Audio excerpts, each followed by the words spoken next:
there's some people who have unfortunately I don't know, it feels like you have the words side chick or side bay written across your face. And it gets worse. There are those who just have the words sneaky link written and stamped and tattooed on you, such that whenever you walk, people are like, oh, you're just a sneaky link. And that's what they continue to that's how they continue to handle you. It's like you're always going to be a side chick. But the question is, how is it possible that I'm always a side chick?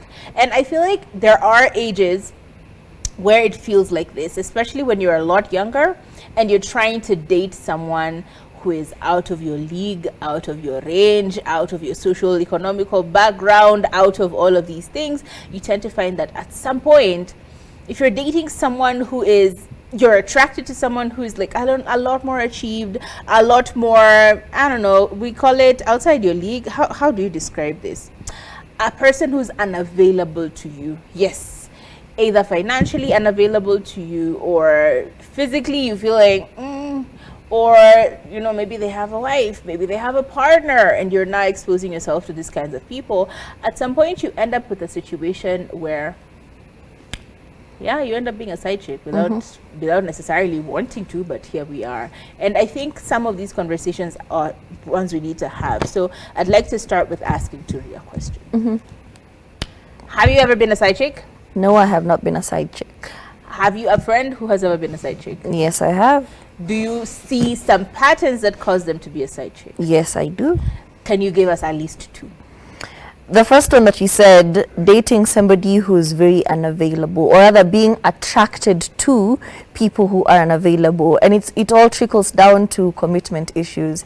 I don't necessarily want a relationship where I am fully accountable for everything I do, and maybe I am dating them because I want to get something out of them. I'm dating them because I want sexual intercourse. I'm dating them because I want finances. I'm dating them because you want something specific. You don't want the whole package of a relationship. So you find yourself dating people like married men. You find yourself dating people who don't necessarily want a relationship. So they're always unavailable to you because, well, that's not what I want. I don't want a relationship because that would be too scary and that would be too adult and too real. But if I'm a side chick and I'm not necessarily fully committed to you, it's a fantasy. It's fun and games, and it's not that serious. Okay, well, I'll put a pin on the second one and maybe go to one that is very, very clear. When it comes to the reasons why you might find yourself always being the side bae or the side chick, side husband, side bae, whatever you prefer, or whichever situation you're in. And this is like very clearly having a communication about what are we doing, how are we doing it, for how long are we doing it, and are you doing it with me alone, or is we doing it with other people? We're exclusive. Well? You know, clear communications. Are we exclusive? What is this relationship? Is it a friendship? Are we just bumping uglies? Are we just, you know, be very clear about what are we in this relationship. And as we are, what are we in this relationship? Are we in it alone, or are we in it with other people? Is this an open relationship? Are we just like, you know, dating other people until we get to a point where we are now transitioning into it? Are you polyamorous? Are you, you know, monogamous? Do you plan on being a polygamist? Like, having these conversations. And if you're stuck in that loop of not being clear with people, you will always find yourself in situationships and ultimately be a side chick multiple times, simply because you're not making it clear and you're giving them the leeway to dance around the truth, to dance around the answer. So ultimately you at some point need to have these difficult conversations. Hey, I like you, I really want to be in a relationship with you, and actually I have been planning on being in a long-term relationship, and if that's what you're interested in, please stay. If not, I think it's best for us to go our separate ways, because I'm not willing to have a situationship in my hand. And another one is just ignoring the red flags. The red flags are just looking at you, and this is especially babes who just don't like confrontation, or just thinking we're adults here, you know, I don't want to start policing over an adult. But as Kathami has said, you're not clear with your communication, so you're not really sure exactly. You've not DTR'd, for example, you've not defined the relationship, and you guys are not communicating, and there are glaring red flags. For example, this person will not pick your calls past 7 p.m., but you just brush over it. You just, okay, whatever. Maybe he's asleep. Maybe he likes to get home and just decongest and distress and not be bothered by social media. Number two, when you guys go out together, they never post pictures of you. Yes, I'm not saying it's a must that you guys post pictures together, but if you look at their social media, there's absolutely no trace of you. Yet you guys have been dating for almost maybe an year or 7 months, but there's just no mention of you. Number three, you don't know his friends, or you've never been introduced to anyone. That's a huge red flag. But because you want to ignore things, you're like, we're taking it slow, maybe with the flow. Maybe he just doesn't want to involve all his friends. Listen, if somebody loves you, they are going to involve you. Maybe he doesn't have friends. You mean you've been seeing this person for close to an year, and you've not even gone to like lunch with his friends? He's not invited you to a place where they hang out together, all of them. That's a red flag. Ata video call, ata mtu akuite shemeji, nobody, nothing. And because you don't want to be a bother, a problem, I don't want to be one of those babes, you ignore them, and they're red flags. So address them. When you see them, address them. If it makes you uncomfortable, question it. And I think sometimes you're afraid because you're like, what if I ask him and he doesn't answer? And I'll give you a very good example. When my husband was my boyfriend and we were dating, I was like, hey, I've never met any of your friends. Kwani, why are you hiding me? Are you hiding me from the world? Is the world hiding you from me? Like, what's the situation here? And I was very adamant about it. I'm like, hey, I've never met any of your friends. And I kept bringing it up. Like, how have I never met anyone? Like, how are you the only person that I know out of your people? Is that feels very weird to me. And he just kept, mentioning, we're just work buddies and stuff like that. I didn't know until on my birthday.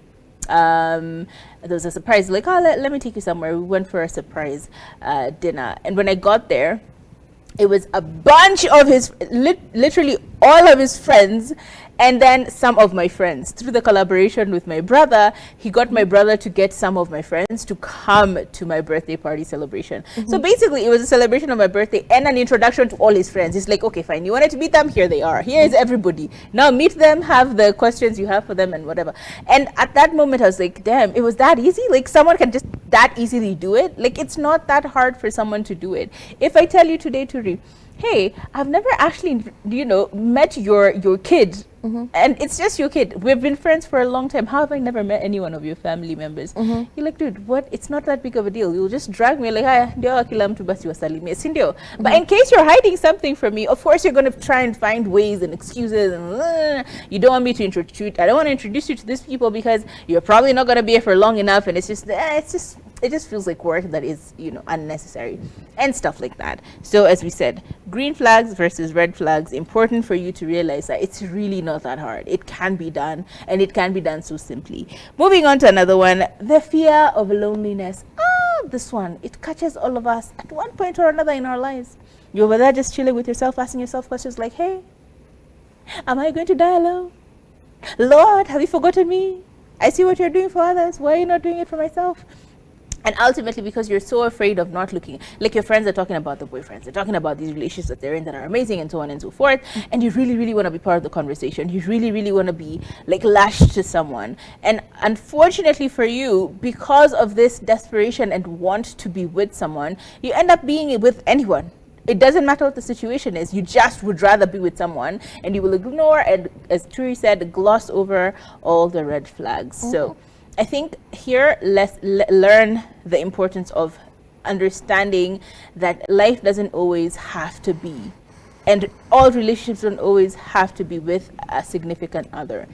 Have friends, have a social life, have exciting hobbies and things that you can do that will take up your time, such that your life is full with or without a significant other. And sometimes when you find yourself stuck in that pattern of I'm always the side chick, I'm always the side babe, I am never the main character in a relationship, sometimes it's about you. It's a you thing. It's a you problem, and it's sure. a problem with how you view yourself. What's your self-image like? When you look in the mirror, what do you see? Do you have a positive relationship with yourself?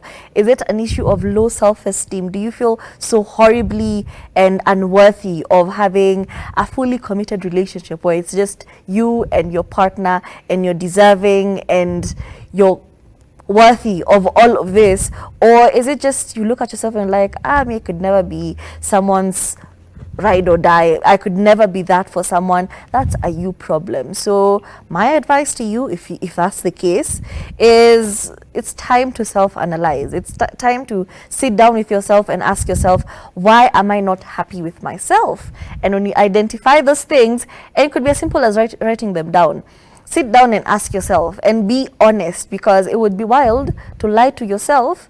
Sit down and ask yourself, why am I unhappy with myself? Write them down. I don't like the way I look. Is there something I can do to change that? Then work on it. I don't like the way I speak. If it's something you can change, go and change. I don't like how I don't know, things around people. If it's something you can change about it. Work on the things that make you feel less than, so that you can show up as the most authentic version of yourself, the best version of yourself, and that you're going to attract people who are good for you. Unfortunately, this is not going to work for you, but the thing we need to remember is that practice makes perfect. A statement that is going to bite you in the behind if you have been a side chick for a long time, because you've gotten so good at being a side chick. You've gotten so good at falling into specific patterns, at being and acting in specific ways, at reacting differently or reacting a certain way to information. Like, don't call me at 6 p.m.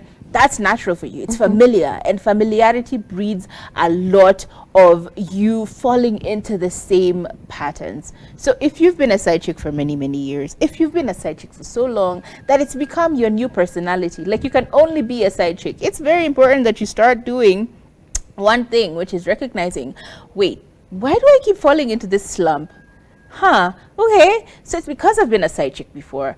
Okay, so how do I change this? By looking at all those things that you do not like about being a side chick. Hey, you can't call me after such and such a time. Let me call you. You don't call me. Whenever someone starts to spew, like I would really just like write a checklist. What are the things that make me a side chick? What are those specific things? Don't call me at 6, I will call you. Let me come to your house, never a meeting in public, and all these characteristics of someone who's trying to make you a side chick. Note them down on a checklist, and every time you go out with someone or you start having a conversation with someone and they fit in any of the boxes, it's time for you to say adios muchachos. Adios muchachos, because then that is an indication that you are about to fall into the same scenario. You're about to fall into the same pattern of you being a side chick or a side dude. So I think it's important for you to be very clear on what are these patterns, making a list, like a checklist. It's like if I know I'm going to be late, what do I do to make sure that I'm not late? I will set multiple alarms to remind me, hey, get out at such and such a time. In case I forget, there's another one 5 minutes after that. In case I forget, there's another one 5 minutes after that. And it's the same energy. If you are doing the same things, please checklist,